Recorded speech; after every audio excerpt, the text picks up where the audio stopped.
people from Africa and North America and Europe and other parts of the world, all mobilising around these same issues and in defence of the key word in this collect is the very last one, us, the biblical faith handed down to us.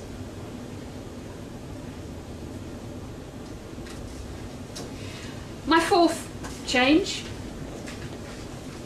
from the increasing dominance of life-enchanting spirituality rather than a religion that is suspicious of life and wants to set itself apart.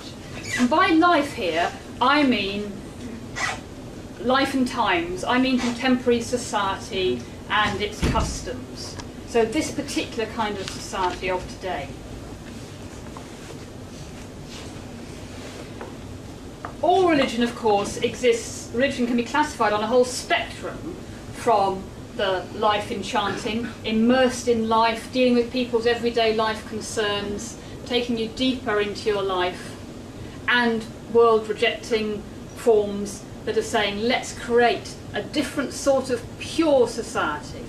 Let's live purer lives, not like the rest, stricter, purer. It's always been on that spectrum. What I'm saying is that we're going back now. It's a re-enchantment of everyday life. And my picture is of a grave in the UK which mixes up religious symbols, a crucifix, the rosary, a floral tribute, which is a bottle of Stella Artois, which is obviously the favourite drink of the person, Tottenham Hotspur flag at the front, traditional lucky heather. Why? What's the logic of these objects? It's not given by a religious framework, it's dictated by the life of the person who's died and what they liked and what the family think is significant to them. That's what I mean by going with the contours of life, sacralising, making special the contours of life.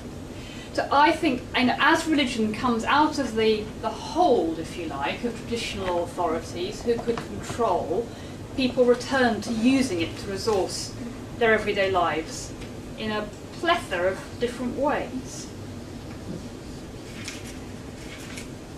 But it's particularly acute in a way because there are certain things about contemporary life and times which have been very hard for the more traditional modes of religion to swallow.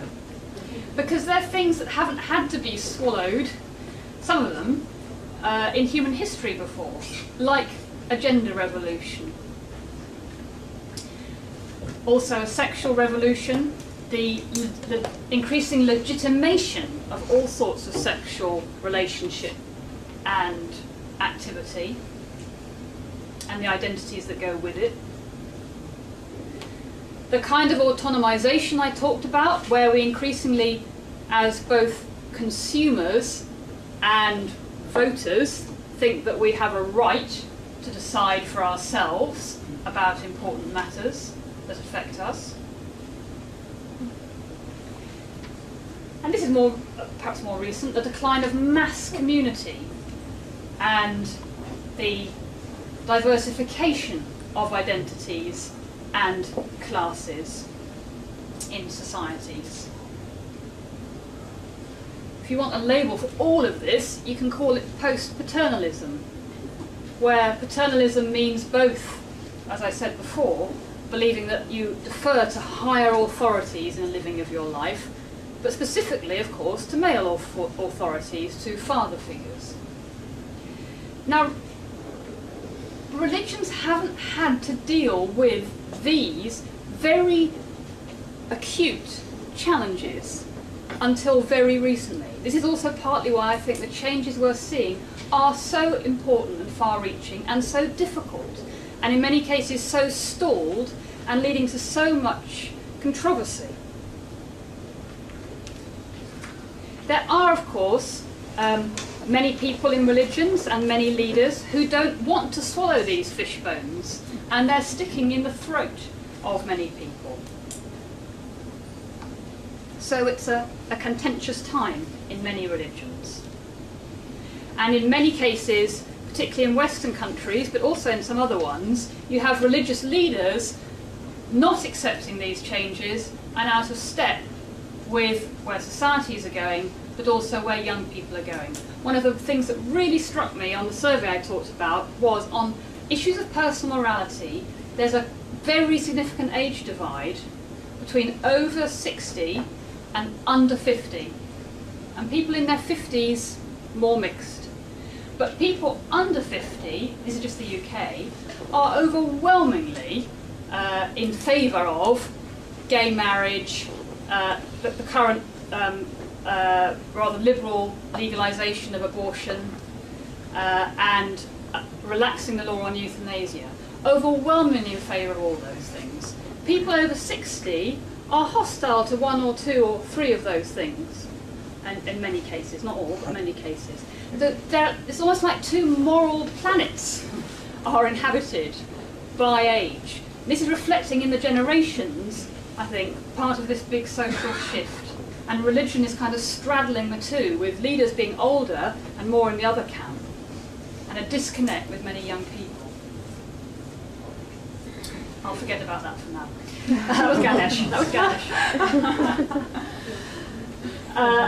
Actually, just to put a figure on what I've been talking about, so we could put a very precise figure on it in the UK now by looking at people's attitudes towards those litmus test moral issues as they were revealed to be on the survey, and that's how it falls out.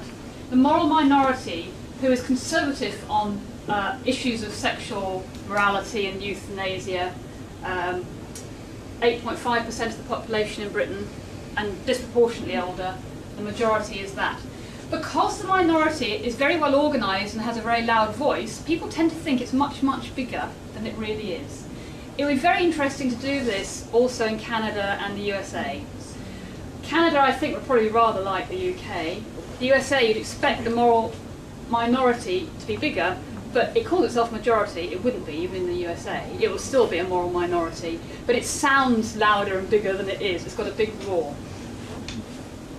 But it's changing. I mean, it's lost the battle. If you look at the generation, if you look at the age, it's lost. It's over. That battle is over. Oh, that's back to the Philippines and young people lighting candles. It's just to show you one thing that interested me. Very traditional practice. The church here has built a whole shelter because so many people want to light candles now for prayers and intercessions they have. But this is new. This is the stall outside where you buy your candle. I love this because it tells you what people really pray for. These are the things. This is supply and demand. This is what people want to buy candles for. And I asked about this. This has only been around since the 90s, this practice. You used to just have white candles. Okay. Now you can have them for money, peace of mind, love, families, brightness, cheerfulness, happiness. Look at the one in the bottom, black, which they've rather euphemistically called conscience. When I inquired about that, it's cursing really, but it's to make someone feel a bad conscience. If someone's behaved really badly towards you, get a black candle. And you could also buy a little wax effigy, which you could stick on the black candle.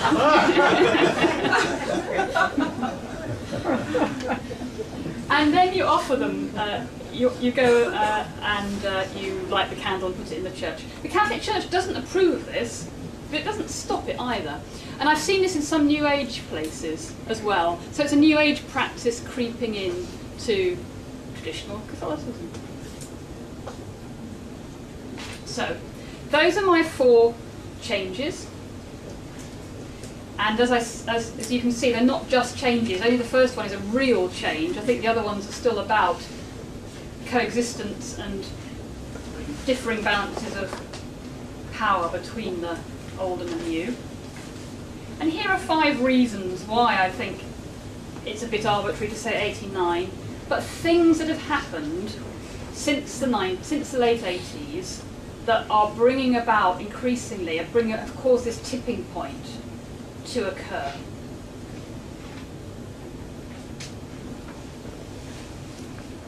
I won't labour the connections. I think you can work out why a lot of the changes I've been talking about are related to these bigger social trends and features.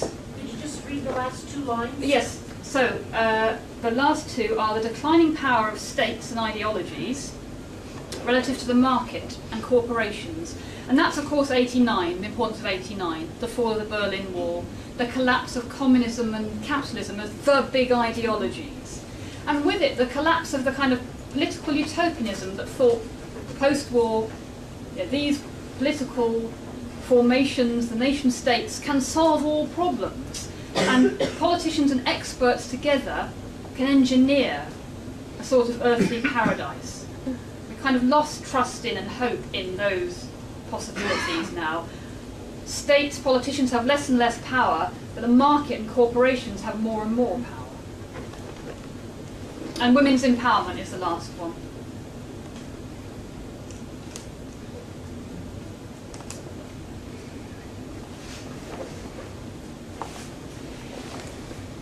And I suspect these are irreversible changes.